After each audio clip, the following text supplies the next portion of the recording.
Hey, this is Denise, and I wanted to do a brief video today to talk about carding and getting fleece ready to be spun. So, welcome to the wool room. You can tell it's the wool room by all the wool sitting around.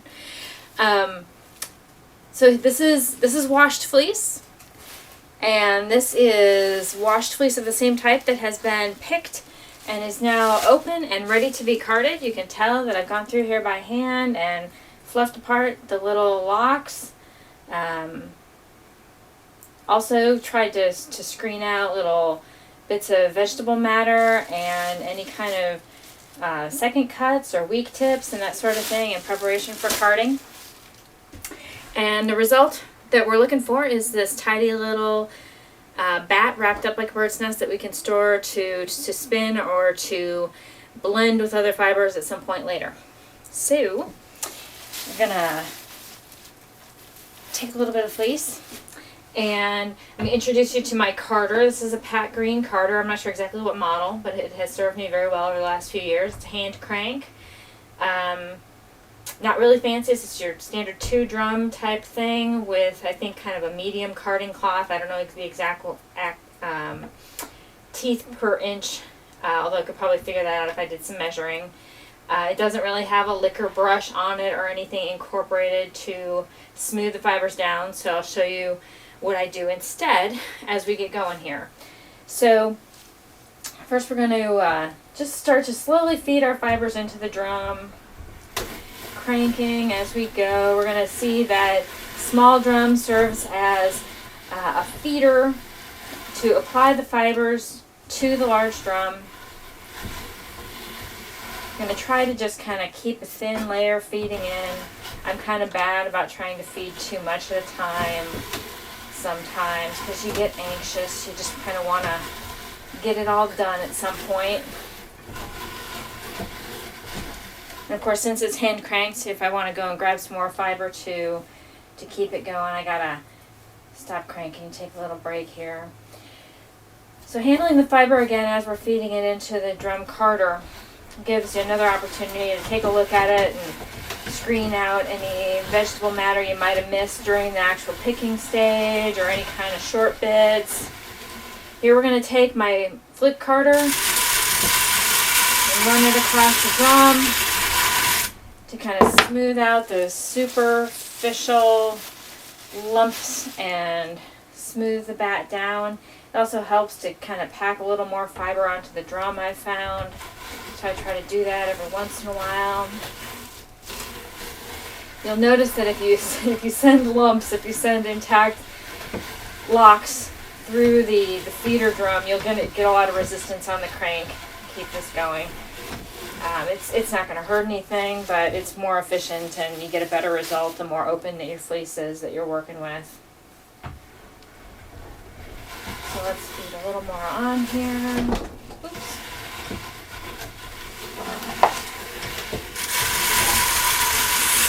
Smooth it down again. Alright, so we've got a decent amount of fleece on there now. So we're going to peel this off of the drum. So any carder that you have is probably going to have a little seam on the carding drum where the carding cloth meets up the ends and it's stapled down. So you can use a doffing tool that you can buy from as an accessory to most carders, or you can just use any kind of object that you can run under there to kind of pop up the fleece, loosen it up a little bit. I use my finger to just kind of create the opening here, which can sometimes lead to abrasion of the knuckles on the carding cloth, so you got to be careful of that a little bit. Okay, so once you've got it open at the seam, then all you have to really do to remove it is peel this wool off the drum. I'll try to stand to the side so you can see better.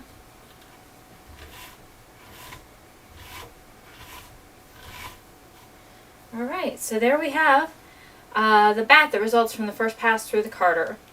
And when you hold it up to a light especially, sometimes you'll notice that there's short bits or there's locks that aren't entirely open, or you'll see some veggie matter clinging in there. And you can always go in and just pick that out by hand. I find that when I'm processing fleece, generally, at the very minimum it requires is 2 passes through the carder to get a nice even preparation without any lumps left from tips or butts of fleece and that sort of thing. So we're going to send it through again. This time, since the fibers do have kind of a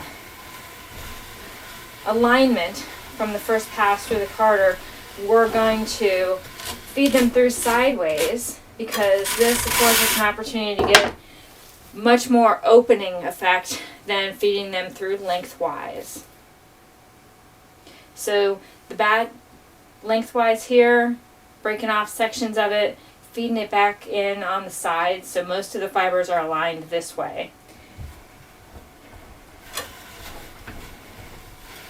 And then as they get picked up by the feeder drum, it's going to pull them, separate them from their neighbor, and realign them lengthwise on the big drum, on the carder.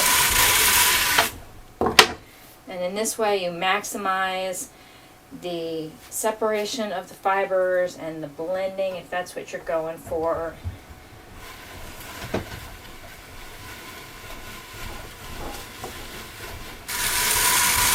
Burnish it down a little bit.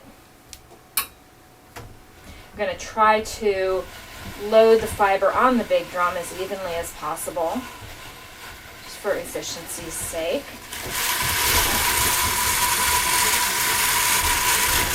Final burnishing.